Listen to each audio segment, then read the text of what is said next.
So hello, welcome back to the study of just. तो कैसे हैं आप लोग? आई होप कि आप लोग अच्छे होंगे।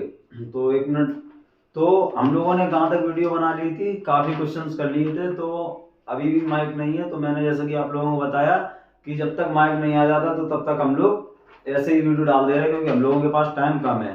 और जो इसके बाद जो वीडियो होगी उसमें हम लोग माइक का यूज़ करेंगे। उस वीडियो में परमानेंटली एकदम क्लियर वॉइस आएगी आप लोगों की। लेकिन आप लोगों को वॉइस से क्या करना है, अभी इस टाइम आप लोग सिर्फ बोर्ड पे फोकस कीजिएगा। मैं 20 क्वेश्चन हैं वो भी मैं ऐसे ही करा दे रहा हूँ। ये देखो क्वेश्चन आप लोगों को वो ड्यूरेशन ज्यादा देख रही होगी। जो अभी इससे पहले वाला वीडियो डाला 1 घंटे की, लेकिन उसमें क्या है, आप लोग स्किप करके 1.5x की स्पीड पे कीजिएगा, क्योंकि उसमें क्वेश्चन हाथ से लिखने पड़ेंगे। लेकिन ये वीडियो इतनी लंबी नहीं होगी, क्योंकि इस वाले वीडियोज में हम लोग खुद ही क्वेश्चन हाथ से लिखेंगे, हाथ से नहीं, उसमें लिखे लगाए लाएंगे। तो आप लोगों के जैसे एमसीक्यू, ये टोटल एमसीक्यू टाइप क्वेश्चन है। मतलब एमसीक्यू टाइप क्वेश्चन का कहने का तात्पर्य ये है कि डायरेक्ट यहाँ से ही क्वेश्चन एमसीक्यू में पूछेगा, या घुमा फिरा के 1 नंबर या 2 नंबर में पूछ सकता है। तो पहले हम लोग एमसीक्यू खत्म करेंगे, जो हम लोगों के 50 के समथिंग एमसीक्यू है, जिसमें आप लोगों को केमिस्ट्री, बायोलॉजी और फिजिक्स तीनों के एमसीक्यू होंगे। ठीक, उसके बाद हम लोग जो बायोलॉजी के और केमिस्ट्री के जो इंपोर्टेंट टॉपिक्स हैं, हमने उसका भी वीडियो तैयार है। इसके बाद एक लास्ट वीडियो हो रहेगी, हाँ एक इसके बाद एक और 2 वीडियो और आएंगी इसके बाद, इस वीडियो के बाद, क्योंकि एक में टोटली बायोलॉजी की रखेंगे, एक में केमिस्ट्री का खत्म करेंगे। ठीक है, एक में मोस्ट 50 क्वेश्चन होंगे, उसमें केमिस्ट्री बायोलॉजी दोनों होगी, और एक में केमिस्ट्री। आइए अब वीडियो स्टार्ट करते हैं। ठीक है, अब इसमें आप लोगों को पूछा है, वेरी इंपॉर्टेंट क्वेश्चन है, लोह चूड़ पर तनु HCl डालने पर क्या होता है। तो लोह चूड़ पर तनु HCl डालने पर क्या होता है, आप लोगों को जैसे कि पता है, लोह चूड़ पर तनु HCl डालने पर हाइड्रोजन गैस और आयरन क्लोराइड बनता है। अब लोह चूड़ क्या होता है, Fe पर HCl डालेंगे तो हम लोग क्या बनेगा, हाइड्रोजन और आयरन क्लोराइड, FeCl। ठीक है, तो अब यहाँ क्या होता है, हाइड्रोजन गैस क्या बनती है, एक हाइड्रोजन गैस और एक और आयरन क्लोराइड,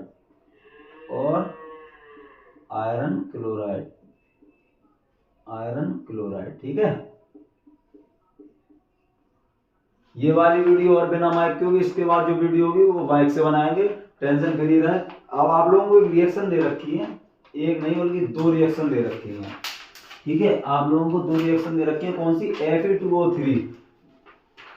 ठीक है, Fe2O3 फेरिक ऑक्साइड और एल्यूमिनियम की क्रिया जब होती है तो ये रिएक्शन बनती है, और इसकी क्रिया इससे होती है तो ये रिएक्शन बनती है। एक तो हम लोग इसमें 2 क्वेश्चन पूछ सकता है, जल्दी जल्दी सुनिए, क्योंकि जल्दी वीडियो बनाएंगे, इसे खत्म करेंगे, 20 क्वेश्चन को जल्दी निपटाते हैं।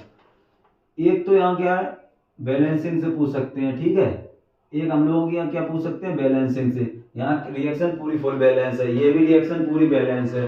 ठीक है, हमसे से पूछ के आ रहा है, इसको इसमें ऑप्शन देगा, संयोजन क्रिया है, विस्थापन क्रिया है, प्रतिस्थापन क्रिया है, या वियोजन क्रिया है, संयोजन।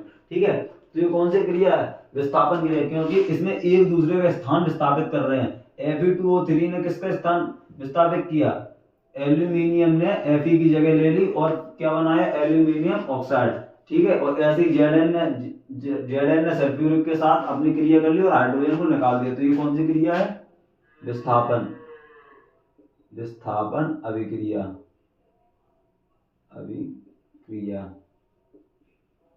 ठीक है, अब अम्लीय विलयन का पीएच मान कितना होता है, 7 से कम।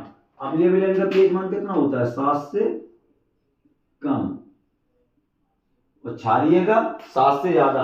अम्लीय विलयन का पीएच मान होता है वो 7 से कम होता है। शुद्ध जल का या 25 डिग्री सेल्सियस पर जल का जो मान होता है वो 7 होता है, और जो क्षारीय विलयन का पीएच मान होता है वो 7 से ज्यादा होता है। ठीक है, आई होप कि आप लोग समझ रहे होंगे। अब देखो, शुद्ध जल का या 25 डिग्री सेल्सियस पर पीएच मान इसका क्या होगा, 7। ठीक है, कितना होगा, 7, जो कि क्या है, उदासीन, न्यूट्रल। ठीक है,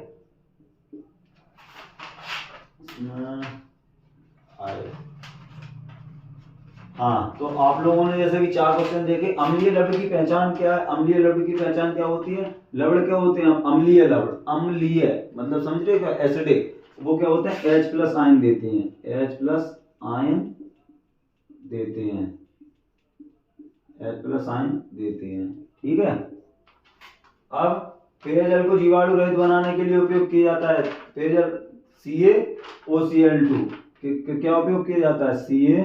CaOCl2, जिसे हम लोग क्या बोलते हैं? व्यंजक चूर्ण। क्या बोलते हैं जिसे हम लोग? व्यंजक चूर्ण। ठीक है। पेयजल को जीवाणु, तो कोई पानी है उसे तालाब से भरा और उसमें जीवाणु है, या कोई गंदा पानी है उसे जीवाणु है, उसे जीवाणु रहित बनाने के लिए, जर्म फ्री बनाने के लिए किसका उपयोग किया जाता है? CaCOL2, calcium chloride, calcium oxide chloride का। ठीक है, व्यंजक चूर्ण का। अब धावन सोडा का रासायनिक नाम क्या है? धावन सोडा का रासायनिक नाम क्या है? Sodium carbonate. Sodium carbonate, sodium carbonate. Na2CO3 10H2, इसका फॉर्मूला क्या है? Na2CO3.10H2O। आपको बोर्ड एग्जाम में इसकी पूरी विधि याद करके जानी है, लॉन्ग क्वेश्चन में पूछ सकता है 100%, तो आप लोग इसे पढ़ के जाइए। 1 बिलियन में आयनों की पीएच मान पूछा। हाँ, 1 बिलियन में हाइड्रोजन आयन की सांद्रता 10⁻⁹ है। तो पीएच, अब आप लोगों ने फॉर्मूला पढ़ा होगा, पीएच बराबर 1/log 1/10। तो जब ये 9 ऊपर आएगा तो इसका आंसर क्या हो जाएगा? 9 पॉजिटिव का। ठीक है, इसका आंसर क्या हो जाएगा? पॉजिटिव का 9। ठीक है, जब ये ऊपर, ये माइनस में है, जब ये नीचे से ऊपर जाएगा तब हो जाएगा, जैसे कि log 1/10⁻⁹। जब ये -9 ऊपर जाएगा तो हो जाएगा प्लस का। ठीक है, आई होप कि आप लोगों को समझ में आया होगा। अब इसमें हम लोग आगे क्या करते हैं? एंटीमनी है। What is antimony? एंटीमनी क्या है? एक उपधातु, जैसे आप लोगों ने पढ़ा होगा उपधातु, एंटीमनी, बिस्मथ, आर्सेनिक, ये आप लोगों ने पढ़े होंगे। उपधातु है। कौन सी धातु अम्ल में हाइड्रोजन विस्थापित करती है? जो हाइड्रोजन से ऊपर है श्रेणी में। कौन सी धातु अम्ल में हाइड्रोजन, जो रासायनिक श्रेणी में हाइड्रोजन से ऊपर है। एग्जाम्पल के लिए क्या हो जाएगा? जैसे कि Zn और Mg, जिंक और मैग्नीशियम। ये विद्युत रासायनिक श्रेणी आप लोगों ने पढ़ी होगी, इलेक्ट्रोस्टैटिक सीरीज। उसमें क्या होता है? नीचे की जो धातुएं होंगी वो हाइड्रोजन को विस्थापित नहीं कर पाएंगी, ऊपर की होंगी वो विस्थापित कर देंगी। ठीक है, मेट में मुख्यतः क्या होता है? CuS और FeS। मेट में मुख्यतः क्या होता है? CuS and FeS, ferrous sulphate, और Cu2S, कॉपर सल्फेट। ठीक है, पीतल है। पीतल क्या है? इसमें मिश्र धातु। पीतल क्या है? मिश्र धातु, जो बनी होती है तांबे और कांसे से। किससे? तांबा और कांसे से। प्रतिस्थापनीय अभिक्रिया वेरी इंपॉर्टेंट है, लॉन्ग में भी आगे प्रतिस्थापन क्रिया।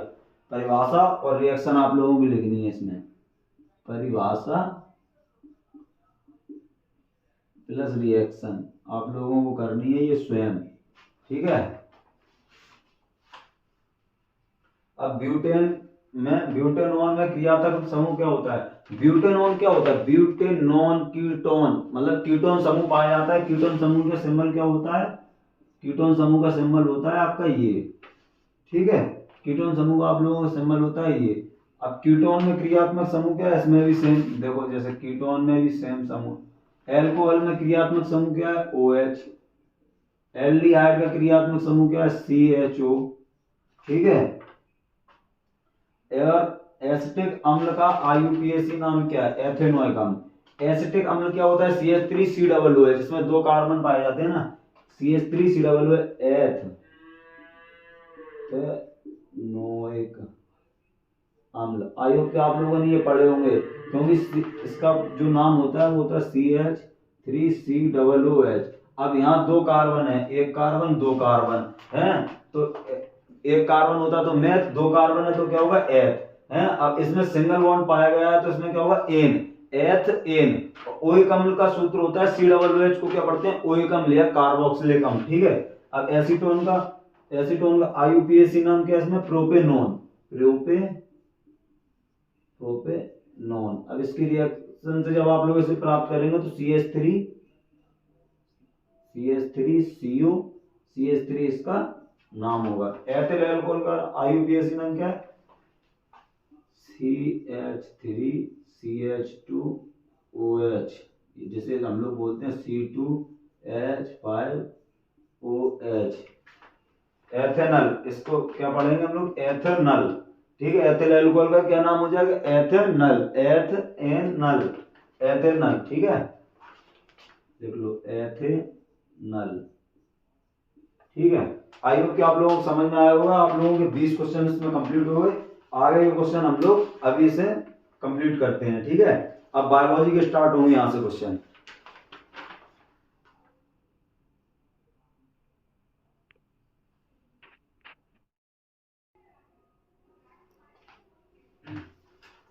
सो hello, welcome back to the study of that. तो हम लोगों ने कितने क्वेश्चन कर लिए थे टोटल, 20 क्वेश्चन हम लोगों ने उसमें कर लिए थे। अब हम लोगों का क्वेश्चन स्टार्ट होते हैं 21 से। जो हम लोगों ने 20 क्वेश्चन एमसीक्यूज करे थे, क्या करे थे, मल्टीपल चॉइस क्वेश्चन, वो हम लोगों ने 20 कर लिए थे। उसके बाद हम लोग बायोलॉजी के क्वेश्चन यहाँ से स्टार्ट हो जाते हैं 21 से, और ये सारे क्वेश्चन बायोलॉजी के हैं। ठीक है, और इसमें यहाँ से 1 2 3, और ये 3 क्वेश्चन जो लास्ट के ये फिजिक्स के हैं, और 5-6 क्वेश्चन और फिजिक्स के हैं, वो भी एमसीक्यूज हैं। तो जो अपना 21वां जो क्वेश्चन है एमसीक्यूज का, वो क्या है, स्वपोषी पोषण के लिए आवश्यक है, वो क्या है, इसमें स्वपोषी पोषण के लिए क्या आवश्यक है। मैंने आप लोगों की रिएक्शन कराई थी, स्वपोषी पोषण के लिए क्या क्या आवश्यक है, कौन सी शर्तें होती हैं। तो कार्बन डाइऑक्साइड उपस्थित होनी चाहिए, CO2 प्रेजेंट होनी चाहिए, कॉमा जल उपस्थित होना चाहिए, जल की उपस्थिति होनी चाहिए, और सनलाइट। ठीक है, और क्या किसकी उपस्थिति होनी चाहिए, सनलाइट। ठीक है, किस किस की, सनलाइट, और एक क्लोरोफिल, क्लोरोफिल। ठीक है, क्लोरोफिल, कार्बन डाइऑक्साइड, जल की उपस्थिति, सनलाइट और क्लोरोफिल। इसमें मोस्ट इंपोर्टेंट क्या है, सनलाइट एंड क्लोरोफिल। ठीक है, कैसे एक पेड़ होता है, जैसे आप जल्दी जल्दी बताता हूँ, एक पेड़ होता है जैसे, ठीक है, ठीक है, उसमें पत्ती भी वगैरह जो आपकी वो जो इधर से जल लेता है, और एलिमेंट्स होते हैं इसमें, Mg लेता है, हम लोग जो कार्बन डाइऑक्साइड छोड़ते हैं, ये कार्बन डाइऑक्साइड ग्रहण करता है। ये हम लोगों ने कार्बन डाइऑक्साइड छोड़ी और इसने ग्रहण की, और हम लोगों को क्या दिया बदले में, ऑक्सीजन। तो ये एक विनिमय क्रिया भी होती है। ठीक है, जो एक स्वपोषी क्रिया होती है, एक विनिमय क्रिया भी होती है। ठीक है, आई होप कि आप लोगों को समझ में आया होगा।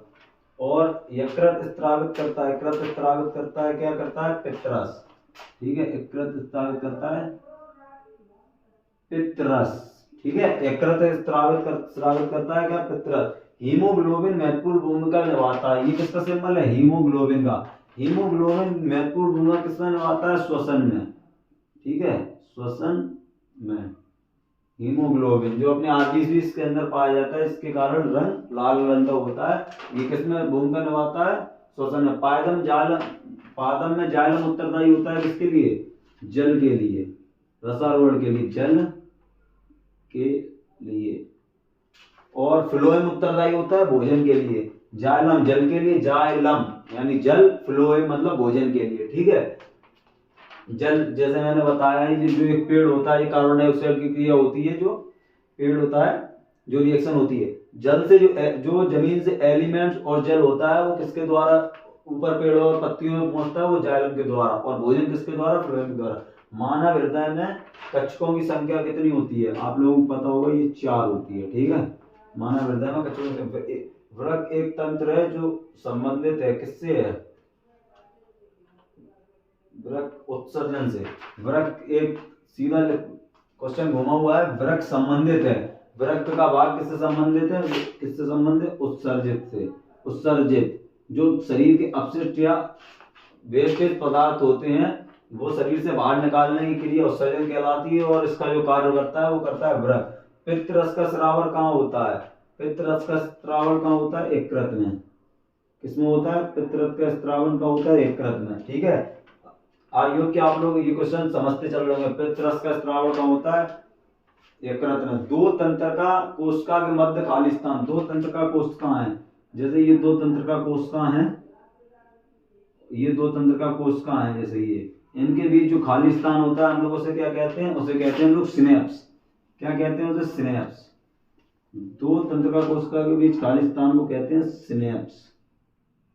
आप लोगों ने पढ़ा होगा मानव नियंत्रण वाले चैप्टर में, और मस्तिष्क वाले। पादप हार्मोन है, साइटोकाइनिन। पायदप हार्मोन कौन सा है? साइटोकाइनिन। आप लोगों को जो साइटोकाइनिन मोस्ट इंपोर्टेंट क्वेश्चन है, आप लोगों को साइटोकाइनिन, जिबरेलिन, ऑक्सिन इनके बारे में पढ़ के जाना है, ठीक है। साइटोकाइनिन।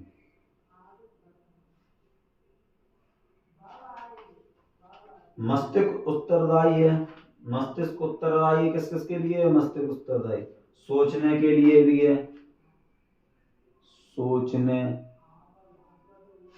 कौमा स्पंदन के लिए, ठीक है। शरीर संतुलन,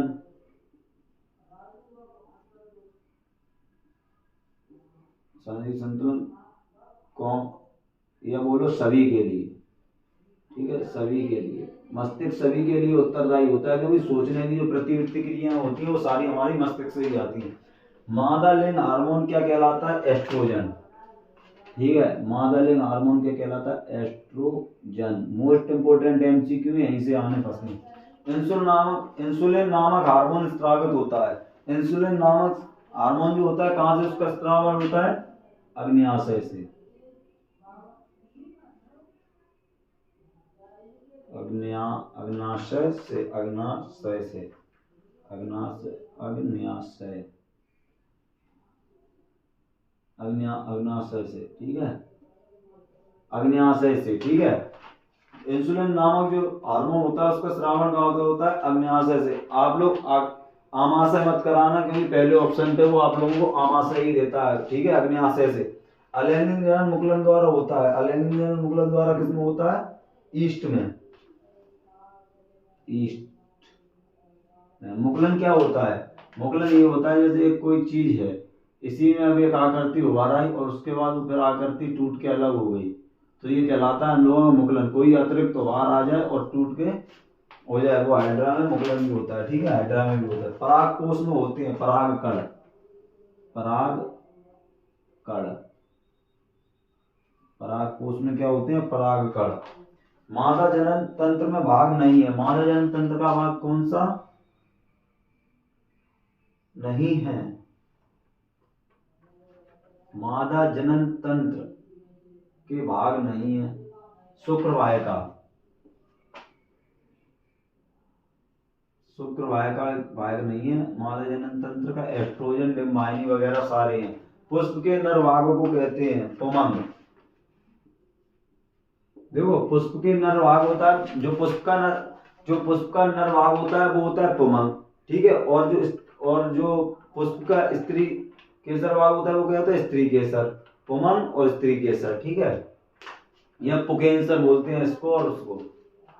मुकुलन पाया जाता है हाइड्रा। मैंने भी बताया था हाइड्रा कैसे होती है क्रिया, वो अलग होकर टूट के दो भागों में जाता है। एक हाइड्रा में एक अतिरिक्त उदार बनता है, फिर वह अलग हो जाता है, ये होता है मुकुलन, इसे कहलाती है मुकुलन। मेंडल द्वारा उपयोग पौधा कौन सा है? मटर। उद्यान मटर के ऊपर, मीठी मटर के ऊपर मेंडल ने प्रयोग किया। उद्यान मटर में अप्रभावी लक्षण है। उद्यान मटर में जो अप्रभावी लक्षण क्या था? झुर्रीदार बीज,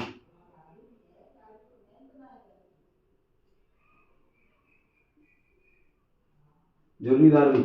कौन सा जीन प्रारूप शुद्ध बीज को प्रकट करता है? कौन सा वैसा जीन प्रारूप है जो शुद्ध बीज को प्रकट करता है? तो क्या था वो? R R, R R. R का मतलब राउंड रेड, ठीक है, round round shape red.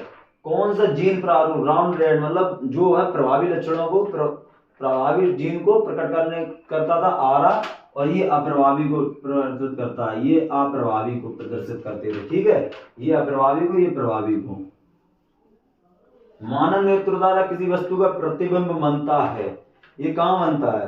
Retina पर। मानव की जो नेत्र होती है उसको सबसे पीछे का भाग रेटिना होती है, उसका निकट बिंदु उसका प्रतिबिंब कहाँ बनता है? रेटिना पर। मानव नेत्र का जो वस्तु प्रतिबिंब होता है वो बनता है रेटिना पर, पीछे भाग पे, ठीक है, रेटिना पर। स्वस्थ आंख का बिंदु दोष होता है, लगभग इसकी कितनी दूरी होती है? 25 सेंटीमीटर,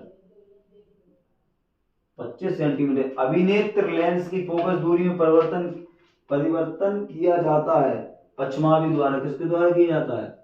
पश्चिमाभि।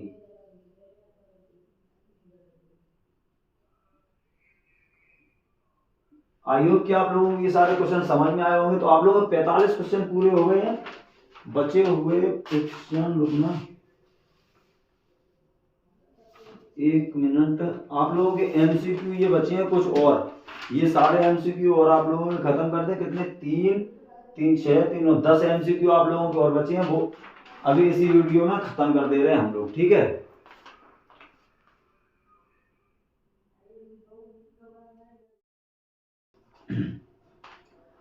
तो हम लोगों ने कहाँ तक कर लिए थे, हम लोगों के क्वेश्चन नंबर हो गए थे 45 तक, जिसमें हम लोगों ने कवर किया था किसके, फिजिक्स के भी 3 क्वेश्चन किए थे।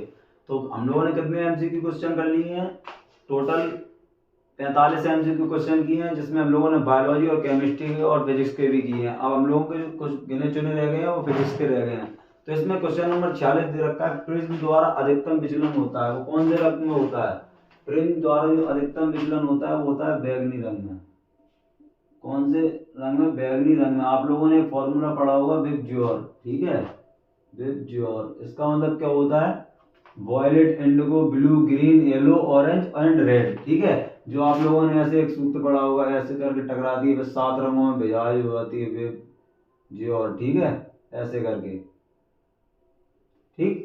तो हम लोगों की 7 भागों में विभाजित हो जाती है ये। अब चंद्रमा से देखने पर आकाश कैसे रंग का दिखाई देता है, ये हम लोगों को काले रंग का दिखाई देता है। कैसे, जब चंद्रमा से हम लोग अपनी पृथ्वी को देखते हैं तो यह चंद्रमा से हम लोग जब आकाश को देखते हैं तो कैसा रंग दिखाई देता है, काले रंग का, ठीक है। अब प्रकाश का वेग निम्न में से किस माध्यम में सबसे ज्यादा अधिक होता है, वो होता है हम लोगों में निर्वात में, जहाँ वायु ना हो, निर्वात में।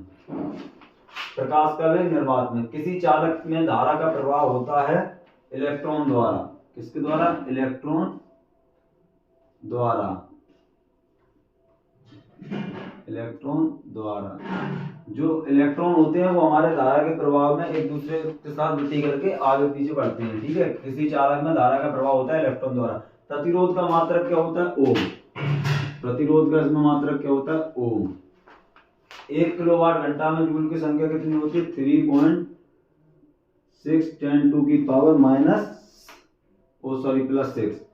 1 किलोवाट घंटा, 1 किलोवाट घंटा में जूल की संख्या कितनी होती है, 3.6 10 टू की पावर 6। एक अशक्ति बराबर है, यानी 1 हॉर्स पावर बराबर 764 वॉट, ठीक है, वाट।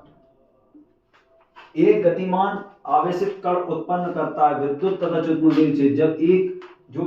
जब एक गतिमान आवेशित कण या इलेक्ट्रॉन गले, जब एक आवेशित कण होता है वो क्या करता है, जब वह रुका हुआ होता है तो सिर्फ उत्पन्न करता है क्या, चुंबकीय बल, लेकिन जब वह चलता है तो क्या करता है, विद्युत